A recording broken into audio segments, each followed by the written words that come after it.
Okay, so welcome to Quick Calculus, and in this video, magkakaroon tayo ng example on using the L'Hopital's rule. Okay? So, we have here limit as x approaches -4 ng sin pi x over x squared minus 16.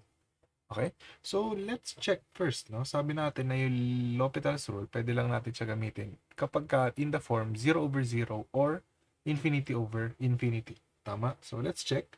So, if we evaluated sin pi x over x squared minus 16, magiging sin negative 4 pi over negative 4 squared minus 16.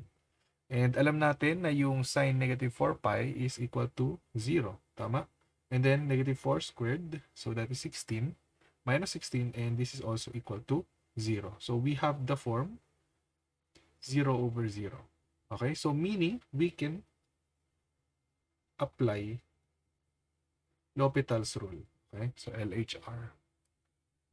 So, again, yung L'Hopital's rule, sinasabi niya is limit as x approaches a ng f of x over g of x is equal to the limit ng x approaches a ng f prime of x over g prime of x. So, we just take the derivative ng numerator and denominator. So, let's do that. So, limit as x approaches -4.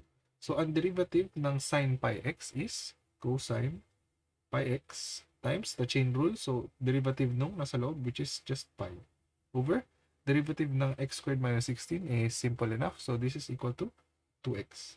Okay? So, now, let's try to evaluate again. So, limit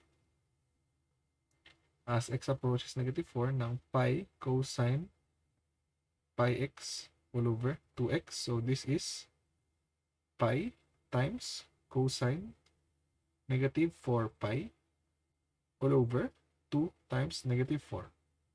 Okay? So, cosine negative 4 pi is equal to just 1. Okay? So, remember yung graph ng cosine natin. So, we are just left with pi sa numerator. And sa denominator, we are left with negative 8. Okay? So, yung limit ng sin pi x over x squared minus 16 is just equal to negative pi over 8. Okay? So, ito yung kapag ka 0 over 0 yung form ng L'Hopital's rule natin. Okay? So, see you in the next video.